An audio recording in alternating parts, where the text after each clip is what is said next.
Bom, pessoal, preparei esse vídeo para apresentar para vocês um pouquinho sobre os comandos e funções em Python de entrada e saída de dados. Tá? Como vocês sabem, todos os enunciados de algoritmo, né, ou a maioria, eles apresentam no seu texto algo do tipo construa um algoritmo que leia, construa um algoritmo que recebe valores, dados, né, quantidades, enfim. Tá? Então são o que a gente chama de entrada, são os dados de entrada. A partir desses dados são feitos os processamentos, os cálculos e são gerados a saída. Como a gente está construindo os algoritmos utilizando a linguagem Python, eu preparei esse material para falar um pouquinho com vocês sobre os comandos ou funções. Tá? A entrada geralmente ela acontece pelo teclado, né, ou através de um arquivo, através de algum dispositivo na nuvem, um banco de dados ou mouse, porque você pode clicar em botão, escolher uma opção de uma lista e assim por diante. Os nossos algoritmos, na maioria, se não todos, vão utilizar entradas pelo teclado. Bom, depois de um processamento, temos a saída. A saída geralmente é tela, impressora, ou um dispositivo na nuvem, um banco de dados ou até um arquivo. Tá? Nós vamos utilizar como padrão a saída em tela. Então nós vamos conhecer o comando de entrada via teclado e o comando de saída para a tela. Bem, os comandos de entrada são utilizados para inserir valores, dados, informações, quantidades, né, nos nossos algoritmos. Podem ser gerados de forma automática ou informados, né, por um usuário, por uma pessoa. Ainda tem uma terceira funcionalidade ou possibilidade, que é você atribuir um valor constante, como vocês já devem ter visto lá naquele material sobre variáveis, né? Existe a possibilidade de se trabalhar com constantes, ou seja, você atribui um valor a uma variável e esse valor não muda até o final da execução. Um exemplo, né, ao fazer um cálculo de uma área de uma circunferência, né, uma área de um círculo ou o diâmetro de uma circunferência, você utiliza o valor de π, 3.1416. Tá? Isso é uma constante, porque não muda o valor de π. Tá? Então, você pode atribuir um valor também a uma variável. Bem, em Python, o comando, o mais comum de se utilizar, e eu aqui estou chamando de comando, e na verdade ele é uma função, e nós vamos estudar isso nas próximas aulas, é o input. Então, tem um exemplo ali, num igual a input. Tá? No momento que o Python identifica esse comando, ele para a execução e fica esperando a digitação e o pressionar da tecla Enter. No momento que dá o Enter, aquilo que foi digitado é atribuído à variável. Tá? Só que tem um detalhe, input por padrão, ele lê sempre no formato de uma string, de caracteres.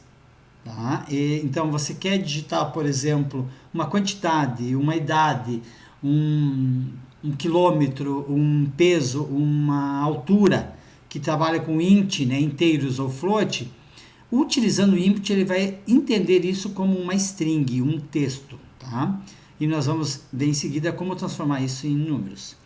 Eu vou dar um exemplo para vocês. Nós vamos ir agora para a internet, né, para o REPL, e eu vou mostrar para vocês na web como funciona o comando input. Então eu vou colocar aqui uma hashtag e vou colocar algoritmo de soma de valores. Como você sabe, no momento que eu começo uma linha com hashtag, né, ou com sustenido, enfim, como vocês quiserem chamar, aquela linha não é executada pelo compilador. Ok? Então vamos colocar aqui n1 igual a input. Tá? O que significa? Eu vou digitar um valor pelo teclado e ele vai ser atribuído a n1. n2 igual a input também. E eu vou criar uma terceira variável chamada soma igual a n1 mais n2.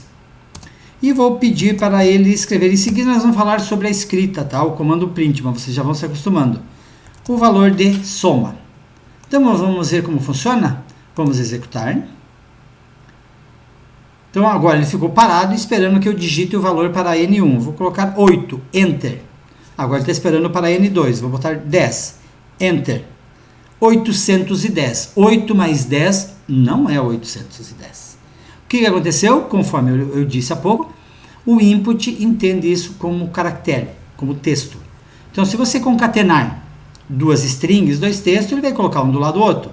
Então, eu mandei somar N1 mais N2, ele colocou 8 ao lado do 10 e deu 810. Não é isso que nós queremos. Para confirmar, dê uma olhada nesse comando, print, type, soma. Tá?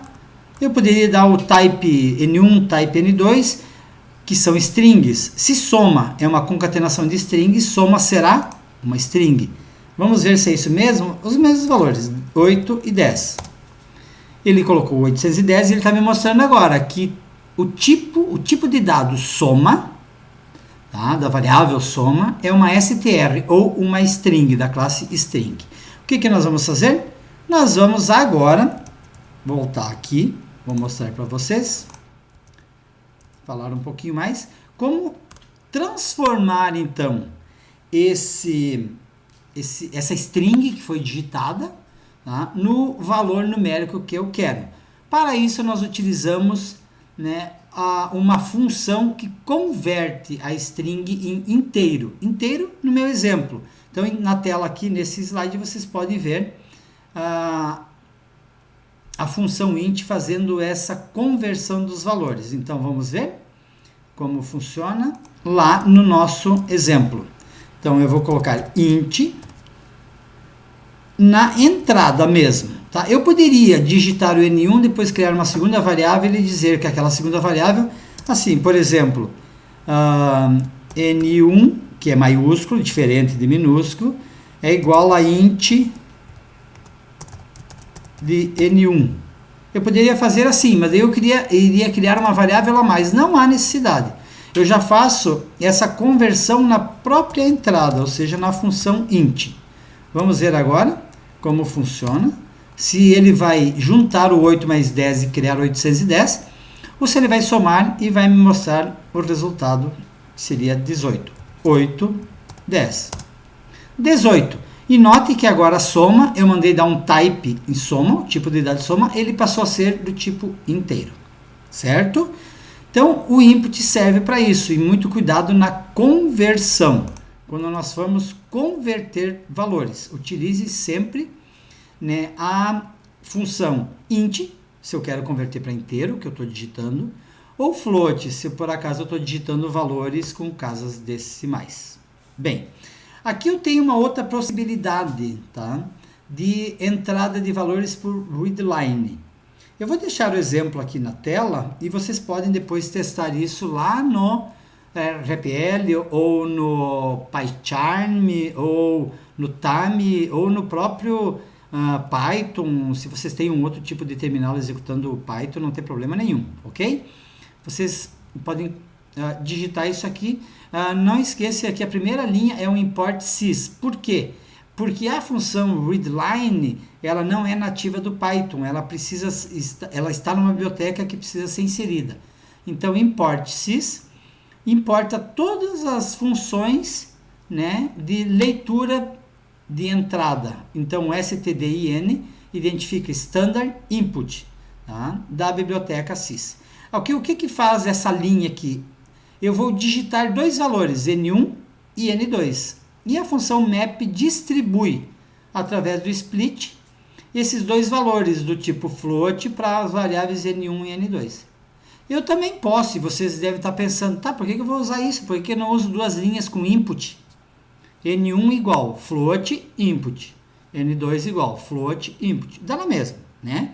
Isso aqui é apenas uma outra forma de você digitar na mesma linha duas ou três ou mais variáveis, tá? Eu particularmente prefiro usar o input, que daí eu já me acostumo a utilizar o input, tá?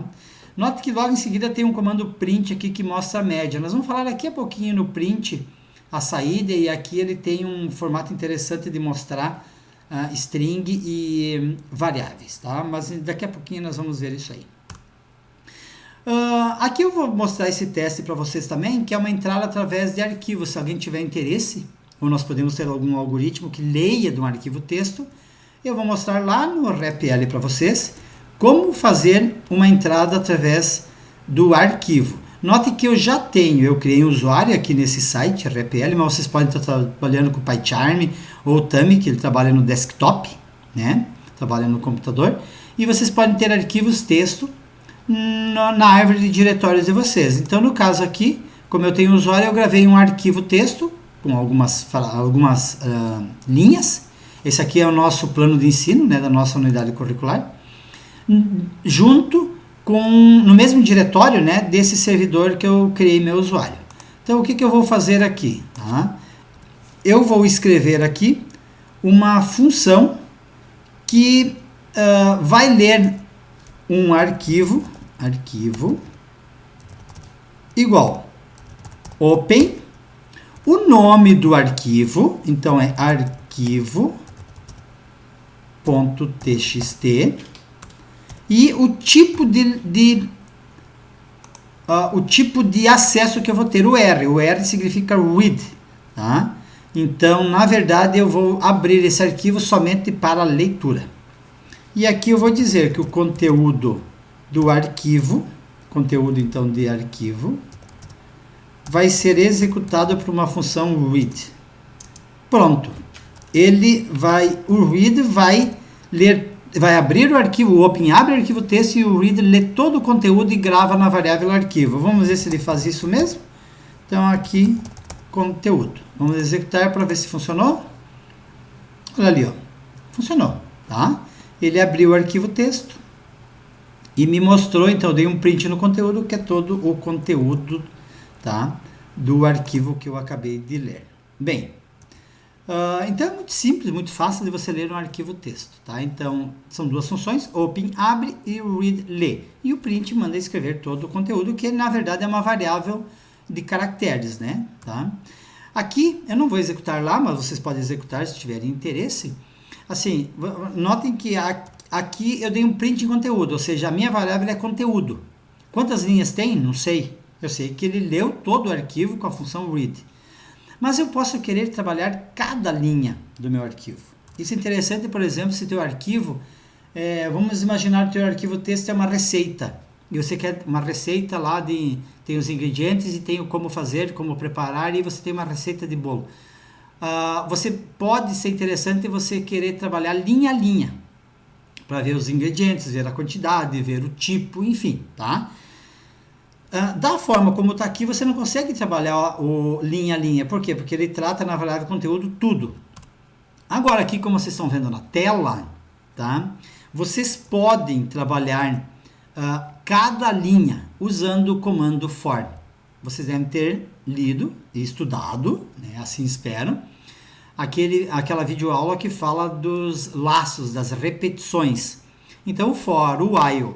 E o for é um comando de iteração no Python. Muito cuidado quem está acostumado com outras linguagens de programação, aonde que o for é utilizado para fazer controles sequenciais. Então, for x igual a 1, enquanto x menor igual a tanto, x mais mais. Quem está acostumado com JavaScript, com o PHP, com o C, o for funciona dessa forma ou muito semelhante. No Python não, o for é utilizado para fazer iteração, ou seja, ele percorre listas, palavras, strings. No caso aqui ele está percorrendo as linhas de um arquivo, tá? E eu uso ali o count e o enumerate para que cada vez que ele lê uma linha, a variável count recebe um número incremental, começando do zero. Então eu sei qual é a linha, numericamente falando, do arquivo que eu estou lendo, tá? Então depois vocês podem testar isto aí também, tá? Bem, saída de dados. Nós temos um comando de saída. Na verdade, olha a última frase da tela ali, ó, tá? Existem diversos outros tipos de formatação de saída em Python, tá? O nosso foco na nossa unidade curricular, nos nossos estudos, é construir algoritmos, aprender a entender o problema, mentalizar a solução e construir o algoritmo, né? Através de uma linguagem de programação, e nós usamos o Python. Então, assim, nós estamos vendo tudo do Python? Não é uma unidade curricular para estudar Python, mas nós vamos sim, eu tenho como objetivo mostrar para vocês também muitas questões e dar muitas dicas de uso do Python, porque é uma excelente linguagem, tá? Mas eu também não vou aprofundar muito, porque o nosso foco é outro. Vocês terão oportunidade de estudar outras linguagens de programação, inclusive o Python, em outros momentos. Mas aqui eu vou mostrar o print, tá? Se alguém quiser estudar e ver outras formas de escrever na tela, não tem problema nenhum. Eu sugiro que vocês foquem no algoritmo. E aí não tem por que deixar de utilizar input e print, que vai nos atender. Notem aqui na tela, print mensagem de texto. Print a média calculada é, vírgula média, com 2 parâmetros. Print a média calculada é, mais str média, concatenação de strings. Então eu vou mostrar ali no REPL novamente. E nós vamos fazer um teste com aquele mesmo algoritmo que nós fizemos antes. Eu vou voltar um pouquinho aqui para nós recuperarmos ele. De soma de 2 números. Tá? Olha só, tá ali. E ele escreve, como nós já vimos aqui, uma mensagem. Na verdade não é nem mensagem, né? É o resultado da soma. Tá? 17. Agora nós vamos incrementar com a função print. Tá? Soma de 2 números. Pronto. Um print com somente texto. Eu vou tirar essa última linha aqui porque eu não preciso saber mais que soma é inteiro, porque a gente já sabe. Então, o print com uma string, ou seja, uma cadeia de caracteres entre aspas, ele escreve a mensagem. Está lá na linha 2. Mas agora eu quero que ele escreva... Aqui ele já vai escrever soma. Então vamos ver. Olha, ó, soma de 2 números, o 8 e o 9. 17. Né? Então a linha... Agora ele sumiu, voltou. A linha 6, ó, print soma, 17. Nós vamos melhorar um pouquinho essa mensagem. A soma é igual a. E vou pedir para ele mostrar, então, 2 parâmetros, né? A string soma, tá? E a variável, a string, a soma é igual a, e a variável soma. Vamos ver se funciona. Então, 8, 9, a soma é igual a 17. Outra forma, tá? Se eu fizer, gente, só isso aqui, eu até vou provocar um erro para a gente conversar um pouquinho sobre isso, aproveitar. Eu estou mandando ele concatenar. A soma é igual a e a variável soma. Então, vamos ver. Vou até mudar os números aqui. 10, Enter, 20, Enter. Ele nem mostrou o 30 ali, que deu um erro, que seria a soma. Nota que ele diz o seguinte, type error. Somente pode concatenar strings, não inteiro, com string. O que está acontecendo? A variável soma é um inteiro. A string, o texto, a soma é igual a, obviamente, é uma string. Ele não consegue concatenar. Se eu colocar vírgula, na verdade, eu posso dizer que ele está concatenando, mas na verdade o que ele está fazendo é escrevendo uma sequência de parâmetros. Escreve o primeiro, escreve o segundo, ele vai escrevendo. Tá? Agora, se eu concatenar, que é com o mais, ele vai concatenar variáveis ou valores do mesmo tipo de dado. Então, como é que eu faço para concatenar uma string com uma variável inteiro? Transformando essa variável numa string. Lembra no input? Nem precisa lembrar, é só olhar na tela, né? Linha 3 e linha 4. Está lá, ó, a função int, recebendo input como string e transformando em inteiro. Aqui é o processo inverso. Eu tenho a variável soma inteira e eu vou transformar numa string. Vamos ver se funciona e se ele não vai dar erro por concatenação. Ali, ó, a soma é igual a 30. Concatenou. Então, vocês podem escolher um ou outro, né, tipo de concatenação, seja por parâmetro ou concatenando string. Então, esse aqui é o comando print para a série de dados. Eu acredito que entendendo o input, entendendo o print da forma como está sendo mostrado aqui, é o suficiente para vocês construírem qualquer algoritmo que está sendo solicitado lá nos nossos trabalhos.